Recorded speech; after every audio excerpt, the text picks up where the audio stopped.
Time to bundle up, y'all. Arctic cold is coming to North America, and CNN 10 is explaining that as we get underway this February 4th. I'm Carl AZUZ. There's this thing called the polar vortex we've told you about before. According to meteorologists, it's not accurate to say the polar vortex is coming to get you, but it can cause frigid air to invade the continent, and that's exactly what it'll be doing this weekend. Scientists describe the polar vortex as a low-pressure air mass that's located near the Earth's north and south poles. It keeps the Arctic air bottled up in these areas, but in the winter months, the polar vortex can become unstable and allow some of that frigid air to spill south.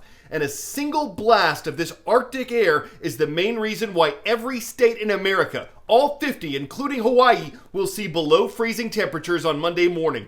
86% of the country, 235 million people will be affected. Forecasters predict high temperatures in the Midwest to be 15 to 20 degrees below normal. Some parts of Wisconsin could see temperatures of 25 degrees below zero Fahrenheit. That's one of 16 states expected to see sub-zero temperatures on Monday.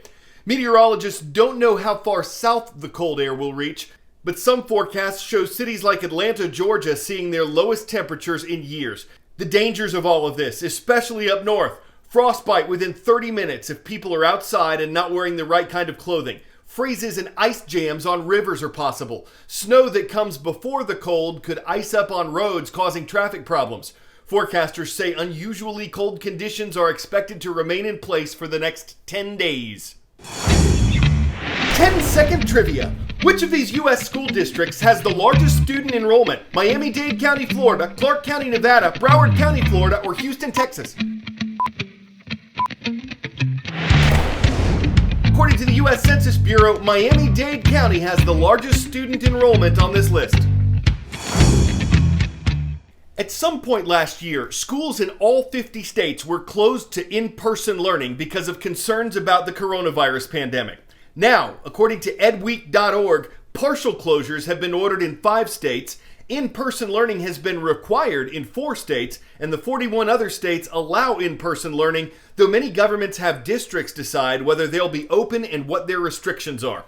Studies have shown that in communities where the virus isn't widespread or where masks are worn and regular testing is done, schools can be open without causing more problems. But some researchers are concerned that where there is widespread transmission, there could be more exposure in schools and that kids and teachers who catch COVID there could spread it through their communities. There have been concerns raised by teachers about their risk of catching coronavirus. There's a debate raging about whether virtual learning is as effective as in-person learning, and experts have voiced concerns that school closures may be taking a toll on students' mental health. So there's no nationwide consensus on what the right approach is, and that's a challenge being faced by other countries as well. The holidays are long over, but many classrooms across Europe are still empty. In the UK, schools have been closed to the vast majority of students since the beginning of the year. A surge in coronavirus cases and new, more transmissible variants have forced the government to backtrack on earlier promises to get children back into school for in-person learning. I must inform the House that for the reasons I have outlined, it will not be possible to reopen schools immediately after the February half-term. But some education leaders say the government has been too slow in taking action. We were saying to government that really they should be looking at allowing schools to go to online teaching in the last few weeks before Christmas. I think if they'd done that, we wouldn't have had quite the level of the peak that we've had in this country. It's a similar story for many of Britain's neighbours. Schools in Portugal remained open even during the country's strict national lockdown in early January. But a devastating increase in both cases and deaths has since pushed the government to enforce tougher rules, ordering schools and universities to close for at least 2 weeks, with few exceptions. The government says it's a necessary measure to stem the spread of the variant first found in the UK. But some parents feel it's too little, too late. This is a measure that should have been taken a long time ago, especially before Christmas, when there were fewer positive cases. It would have had fewer consequences for our children's learning. The lack of consensus on whether school closures are necessary is evident across the continent. Along with the UK and Portugal, Germany and Ireland have opted to keep school doors closed to students under most circumstances. Italy and Sweden are taking a regional approach, allowing some in-person teaching in combination with online classes depending on local infection rates, while the Netherlands will allow kindergarten and elementary school students to return next week. And in France, Spain and Switzerland, schools are open, but with precautionary measures in place, such as mask wearing, social distancing and staggered attendance. One expert at a leading medical journal told CNN that whilst there may not be consensus on the best approach, decisions on whether schools should remain open need to be considered on a local level.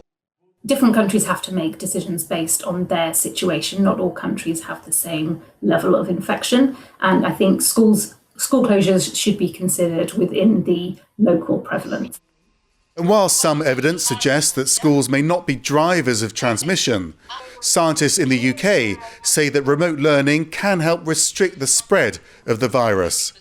I think schools do have a role to play in restricting the spread of the virus. So closing schools can contribute to a reduction in the transmission of the virus, but not in silo. Closing schools alone is not going to be enough. But with new variants on the rise in Europe and beyond, the issue of how soon governments are able to lift restrictions on schools remains a divisive topic. From whether children need to wear masks to whether educators should be made to teach face-to-face, for now there's little consensus and little clarity. Over the years, we've covered some of the more unusual winter sports, like snow kiting in Norway. Participants can experience speeds of 70 miles per hour and jumps as long as 500 feet. There's also ski joring, or skiering, in Switzerland, which combines the dangers of both skiing and horse racing. CNN 10 contributor Chris James reports on a more traditional winter sport. Hey Carl, I'm coming to you right now from Brooklyn, New York, which has been transformed into a winter wonderland. According to the National Weather Service, over 15 inches of snowfall was recorded here, making it one of the heaviest snowfalls in New York City history. And for today's virtual field trip, I'm taking you somewhere even snowier, at a much higher altitude, a place that has become known as the most magical winter destination in the world. Welcome to the Banff National Park in Alberta, Canada. This little city is literally sandwiched in between the Rocky Mountains. The summit of Sulphur Mountain is known to be one of the most incredible spots to watch the sunrise. The most popular winter activity, no surprise here, is skiing and snowboarding. The terrain in Banff is known for being rugged and quite challenging. The Black Diamond trails here are not for novices. Banff is known for having some pretty steep hills, so you better know what you're doing before testing your luck. This is one of the most popular areas to visit, Mount Norquay, which is a short ride from downtown Banff.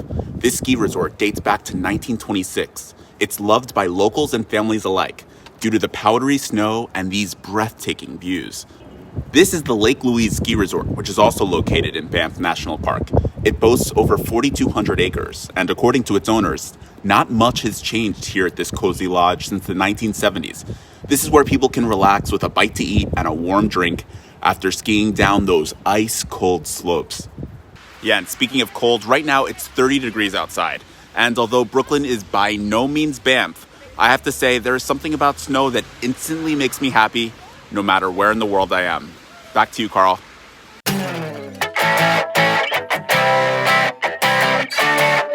Just like some folks turn to groundhogs to predict the weather, others turn to animals to predict the Super Bowl. And ahead of next Sunday's face-off between Kansas City and Tampa Bay, a Wolverine in Montana picked Tampa Bay, or at least he ate the cake with the Buccaneers logo. But in Kansas City, the goats, the animals, are wearing Chiefs jerseys because when they're not eating hair, they're cheering on the defending Super Bowl champs. The question is, whose quarterback will be the GOAT? That's some people's chief concern. Brady fans might be thinking the buck stops here. They're hoping his team will tamper down the competition. But even though they're not playing at Mahomes, it may not matter to the Chiefs if they're not in Kansas City anymore. Neither QB wants to pass on the chance to go running back to another Super Bowl victory. Sheridan, Wyoming gets today's shout-out on CNN 10. We're rooting for the Bronx of Sheridan High School. Thank you so much for watching. I'm Carl AZUZ.